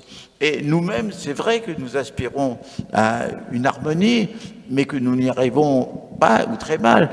Alors, il y a une chose que je crois, c'est que quand on voit les civilisations archaïques qui précèdent l'histoire humaine, c'est-à-dire qui étaient répandues dans le monde jusqu'à il y a 10 000 ans, elles sont autorégulées. Ce sont des sociétés dont, dans le fond, qui continuent, qui vivent de chasse et de cueillette, qui n'ont pas des problèmes de conquête de territoire. Elles se font des petites guerres rituelles entre elles, sans plus. C'est avec l'apparition des grandes sociétés historiques que se déchaînent les guerres, les conflits, l'esclavage, les luttes de classe, enfin, tout. Et d'ailleurs, l'histoire de ces sociétés, c'est l'histoire des guerres. Gaston Boutou, le fondateur de la polémologie, a pu dire qu'il n'y a pas eu une année de paix au cours de toute l'histoire, de l'histoire elle-même. Alors, ce que je crois qu'il faut dire, c'est qu'aujourd'hui, les moyens d'anéantissement de l'espèce humaine que notre technique et que notre science ont produit nous permettent de penser que l'histoire, si elle continue, conduira à la destruction quasi de tous. Bon, pas totale, il restera quelques petits bouts d'humanité, comme dans Mad Max, n'est-ce pas, où des petits groupes pillards s'efforceront de contrôler les barils de pétrole. Peut-être qu'il y aura quelques monastères de sages qui vivront reclus. Une partie de l'humanité échappera au désastre et recommencera l'aventure, peut-être très bien, peut-être très mal. Mais enfin, je veux dire que nous allons vers des temps épouvantables. Alors, ça veut dire quoi? Ça veut dire une chose que disait le philosophe Raimundo Padicart, qui est mi-indien, mi-catalan. Il disait il faut reconsidérer les 6000 ans de l'histoire humaine pour se demander si c'est vraiment là le destin de l'humanité. Et moi, je pense qu'aujourd'hui, avec l'ère planétaire, avec les possibilités d'une société-monde, nous devons aspirer à une époque méta-historique. Ça ne veut pas dire que tout va s'immobiliser et va s'arrêter. Ça veut dire que nous sortirons de l'histoire d'une guerre où des États nationaux, chacun se jugeant souverain absolu et ayant tous les droits, se font la guerre. On arrivera à une société métanationale, ce qui ne veut pas dire du tout détruire les nations ni détruire les États, mais leur enlever la souveraineté absolue. Et si on arrive à cette situation méta-historique où pourraient se traiter beaucoup de problèmes insolubles pour des raisons politiques et psychologiques et non pas pour des raisons matérielles, comme par exemple la fin du monde. On peut traiter la fin du monde, on peut supprimer la fin du monde. Techniquement, on le peut, mais politiquement et psychologiquement, on ne peut pas. Donc, je pense que si on arrive à un tel type de société, on pourra arriver à une certaine harmonie. On n'éliminera pas les conflits de l'humanité, on n'éliminera pas les dissensions, mais on ira vers un stade supérieur. Ce n'est qu'une possibilité, ce n'est même pas une probabilité, mais moi, en tout cas, c'est à ça, je pense, qu'il faudrait tendre pour justement revenir au thème de la barbarie, pour essayer de dépasser cette barbarie qui tente à nous asphyxier et à nous anéantir. Alors, donc, si vous voulez, je pense qu'effectivement, Il nous faut sortir de l'histoire par le haut, non pas par le bas, comme dans Mad Max, mais dans le haut, dans une véritable civilisation de la terre-patrie. Vous avez fait une différenciation des cultures, culture littéraire, culture scientifique et culture de masse. Alors, est-ce qu'il y a une place dans votre esprit pour ce qu'un certain nombre de sociologues appellent les cultures du corps, les cultures corporelles ou les cultures sportives et pour étayer, pour montrer que ces cultures ont une certaine importance, au sein de la crise de la presse nationale, le seul journal qui s'en sort pas trop mal, c'est le journal L'Équipe, qui est le journal le plus lu. Le seul... Alors bon, on voit aujourd'hui, au niveau des médias, la place que prennent les stars du sport dans tout ce qui est le domaine publicitaire. Et ayant la chance de voyager un peu, chaque fois que dans certains pays fort lointains, je posais question, je faisais comprendre que j'étais français à des jeunes jouant avec un ballon, c'est pas ni Charpak ni Victor Hugo qui me citaient, hein, c'est Zidane. Donc place même dans votre université utopique, là, la place des cultures corporelles. Mais étant donné la conception psychosomatique complexe, qui ne dit pas seulement mens sana in corpore sano, mais qui pense que effectivement il y a des influences réciproques de l'esprit sur le corps, je pense qu'il faut donner à ce type de relation une importance capitale. Il faut penser au plaisir du corps, aux jouissances du corps, au jeu.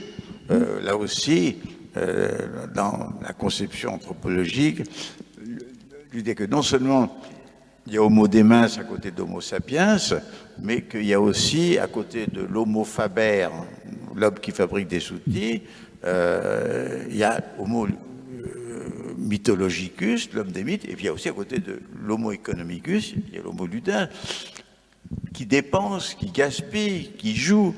Il y a tous les jeux. Moi, j'adore, par exemple, le football, qui est un jeu merveilleux par les stratégies qu'il implique, collectives et individuelles. Et je pense que... mais, si vous voulez, le sport peut exister, mais aussi, il faut l'intégrer dans une culture qui parle des rapports entre le corps et l'esprit. Voilà. Bien que vous ayez affirmé avec une certaine force que vous considériez que la réforme ne pourrait pas intervenir, la réforme de l'éducation ne pourrait pas intervenir en France, je voudrais essayer de savoir un petit peu plus de choses sur les conséquences qu'il faudrait tirer, notamment au niveau de la formation des enseignants, des propositions que vous avez faites sur éduquer à la compréhension, éduquer à l'incertitude, à la compréhension de l'autre, à l'incertitude, etc. Et peut-être en guise de sourire, est-ce que vous voyez votre institut de culture fondamentale comme le nouveau creuset de la formation des futurs maîtres de cette réforme éducation qui pourrait peut-être voir le jour en France? Mais oui, j'ai dit qu'actuellement tout semble barré, mais il y a des aspirations, il y a des efforts, il y a des précédents. Là, ici, j'ai reçu un document d'un groupe de alter-éducateurs, c'est-à-dire de groupes qui pensent à un autre type d'éducation, de même qu'il y a un alter-mondialisme auquel je souscris, c'est-à-dire où le monde doit être autre chose qu'une marchandise. C'est l'alter-éducation aussi dont on peut se faire le champion.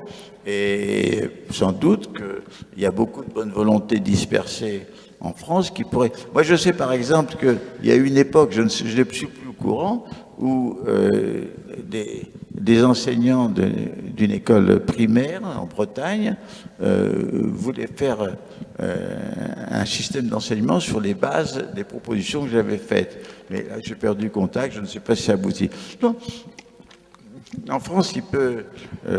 peut-être qu'on peut... Je n'ai même parlé avec le président de l'université, de la possibilité de faire ici même un institut de culture fondamentale. Et c'est possible que Grenoble soit le lieu où apparaissent, disons, les débuts d'une possibilité de réforme, ce que je souhaite. Moi, Monsieur Morin, je voulais vous demander pourquoi la France ne pourrait pas être ce lieu? Parce que vous avez beaucoup insisté. Et qu'est-ce que vous avez trouvé en Espagne que vous ne trouvez pas en France pour mettre votre institut? Alors peut-être que Grenoble serait le lieu privilégié, mais moi j'aimerais vraiment repartir en sachant pourquoi la France ne pourrait pas être le lieu de la réforme de la pensée. Et ça, c'est la première question. Et la deuxième, que pensez-vous de l'enseignement qui est donné aux enseignants en France actuellement, quand on sait les problèmes qu'il y a dans l'éducation nationale aujourd'hui? En réalité, je ne vais pas chercher à l'étranger des choses en me détournant de la France. C'est en France où les institutions se sont détournées de mes projets. J'avais fait quand même... vous savez, non seulement j'avais fait un projet pour l'enseignement secondaire à l'époque du ministre Allègre, pour rien n'a été suivi, mais j'ai fait deux livres, l'un qui s'appelle La tête bien faite et l'autre L'essai de savoir nécessaire à l'éducation du futur, qui en France ont eu un très très faible écho, alors que par exemple, je crois qu'en France, La tête bien faite tire avec 5000 exemplaires, alors qu'en Italie, elle est à sa 5e édition à 25 000, dans des pays voisins. Donc, ailleurs, on est plus intéressé par ces idées. Et si je vois qu'ailleurs, on veut faire ce type de réforme, eh bien, j'essaye d'aider à ceci, mais je serais enchanté que ça puisse se faire ici. Et la deuxième question, c'était... La formation des maîtres, apprendre à apprendre. Oui. Enfin, apprendre à enseigner. Le grand problème, c'est la formation des formateurs, parce qu'ils doivent... Le plus difficile, c'est eux-mêmes réapprendre à apprendre pour savoir enseigner. C'est-à-dire réapprendre à enseigner. Tout ça. Et donc, là aussi, ce sont les esprits, quelques esprits déjà transformés, qui peuvent eux-mêmes former des formateurs. Moi, c'est le problème que j'ai rencontré justement au Mexique, mais fort heureusement, comme en Amérique latine, il y a une langue commune à tous les pays, enfin, sauf le Brésil, mais il y a une langue commune. Il s'est trouvé que, aussi bien en Argentine qu'au Pérou, qu'en Colombie, qu'au Mexique, bien sûr, et puis même aussi au Brésil, bon, en dépit de la langue différente, enfin, il y a un certain nombre d'enseignants qui sont prêts, déjà formés, qui sont prêts à former les formateurs. Et d'autre part, j'estime, à tort ou à raison, qu'en ce qui concerne les contenus prenez mon livre, l'essai de savoir, pour chacun des thèmes, j'indique les matières où il faut puiser les éléments de réponse. Bien entendu, ce sont des schémas, mais à partir de ceci, chaque formateur peut se faire sa propre culture. Par exemple, si j'indique pour favoriser la compréhension humaine, qu'il faut se référer à différentes écoles de psychologie, de psychanalyse, etc., je pense qu'à ce moment-là, le maître pourra se référer directement mieux à ses travaux et mieux les intégrer. Et puis, je pense que, dans le fond, ce que j'ai fait dans la méthode, c'est un travail, disons, de pré-pédagogie. Je crois que je mâche la besogne à un grand nombre de formateurs qui peuvent puiser là-dedans de quoi faire leur enseignement. Alors, donc, si vous voulez, c'est ça le problème clé. Hein, qui formera des formateurs, hein, c'est ça le grand problème. Qu'est-ce que disait Marx dans une des thèses sur Feuerbach? J'ai oublié, mais c'est un peu ça. Alors, tu vois pas? Il disait qui. Enfin, la question c'est qui formera les formateurs. Bon. Alors, il y avait encore une question, je crois, parmi vous. S'il n'y en a pas... Oui, Jean-Pierre, tu... Oui. Il y a encore une question et une remarque à Edgar avant de laisser poser la dernière question. Est-ce que l'Institut de culture fondamentale que tu souhaites, ce ne serait pas finalement une sorte d'université populaire rénovée qui promouvrait une nouvelle éducation populaire? Mais c'est une hypothèse dont on pourra discuter ensuite. Je laisse poser la dernière question. Oui, bonsoir. Justement sur le même thème, vous vous interrogez rapidement sur votre université utopique. C'est-à-dire, vous avez formulé un appel au décloisonnement de l'univers scientifique et universitaire. Est-ce que vous entendez par là une sorte de création d'une science totale ou globale avec des scientifiques totaux globaux qui se rapprocheraient par là du philosophe d'antan? Ou est-ce que vous appelez à la multiplication des échanges de manière permanente entre les sciences? Le mot de synthèse n'est pas approprié. Et d'abord, justement, un des thèmes auxquels on arrive quand on essaye de penser la complexité, c'est que la connaissance est toujours inachevée, qu'on ne pourra jamais maîtriser un savoir total. Donc, mais ce que l'on peut tenter, c'est une mise en connexion de savoirs qui sont séparés et que cette mise en connexion soit en même temps une mise en organisation. Je prends par exemple un travail que j'ai fait qui s'appelle « Le paradigme perdu de la nature humaine ». Qu'est-ce que j'ai fait? C'était en 1972 et il y avait un certain nombre de nouveautés dans les découvertes scientifiques qui s'étaient faites dans 3 secteurs, mais qui restaient inconnues les unes des autres. La première, c'était dans le domaine de la primatologie, de la connaissance des chimpanzés, des singes supérieurs. On a découvert qu'ils avaient des aptitudes et des capacités que jusqu'à présent on avait ignorées, qu'ils avaient une complexité dans leurs relations humaines et sociales et dans leur personnalité. Bref, et même aujourd'hui, on sait qu'il y a des cultures, disons, de bonobos qui se transmettent de génération en génération dans la façon de travailler le bois, etc. Donc, le fossé énorme entre le monde biologique, le monde animal et le monde humain, ce fossé gigantesque s'est un peu rétréci. Bon. Deuxièmement, à peu près à la même époque, parce que tous ces travaux, c'est autour des années 60, c'est Jeannette Goudal avec son observation sur les chimpanzés, etc. Bon. À la même époque, c'était Leakey qui, dans l'Olduvai, a découvert des fossiles des dominiens qui montraient que le processus d'hominisation avait commencé au moins il y a 2 millions d'années. Aujourd'hui, on est à 5 ou 6 millions d'années avec Toumaï, l'homme qui a découvert Brunet, etc. Bon.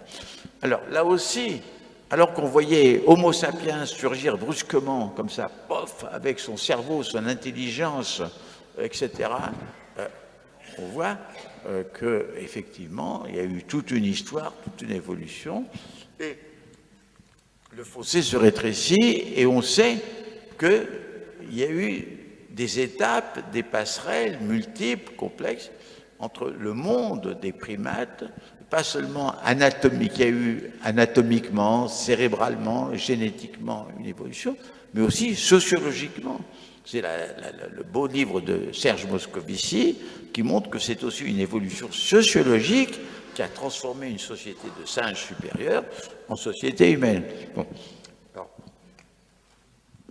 ce que j'ai fait, c'est de relier ces deux choses-là pour concevoir effectivement notre humanité avec ses racines animales et le processus d'hominisation, essayer d'imaginer quelles sont les étapes fondamentales.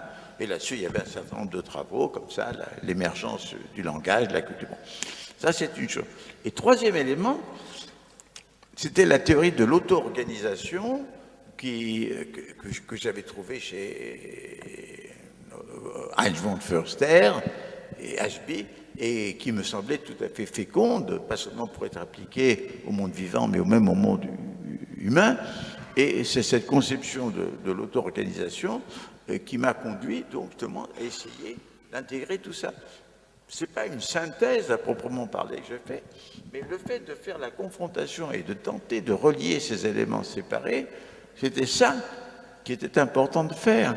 Et aujourd'hui, en ce qui concerne l'identité humaine, comme je vous l'ai dit, bon, c'est pas seulement la synthèse, mais savoir que nous sommes faits de matière physique, cosmique, de savoir qu'on peut nous connaître pas seulement en interrogeant la physique et la cosmologie, mais d'un autre côté, la littérature, parce que seule la littérature et le roman montrent des êtres humains dans leur subjectivité, dans leur vie, dans leur passion, alors que les sciences, en quelque sorte, n'ont qu'une vision abstraite de l'humanité. Alors, donc, c'est tout ça. Est-ce que c'est une synthèse? Non. On fait communiquer les connaissances et on essaie de les relationner et de voir comment les relationner. Et ce que j'ai voulu faire dans la méthode, c'est quels sont les instruments intellectuels et conceptuels qui permettent de faire des relations. Donc, voilà ce que l'on peut faire et à mon avis, ce que l'on devrait faire dans l'éducation. Cher Edgar, je crois que ça fait 2 heures que nous parlons avec toi. Tu as réveillé en nous une quantité de liens entre nous, en nous, je crois, en nous aussi, entre les différentes sphères, les différentes cultures de nos neurones. On ne peut que rêver aux 90% de ceux-ci qui restent encore en sommeil ou en friche. Donc tu les as un petit peu labourés ce soir.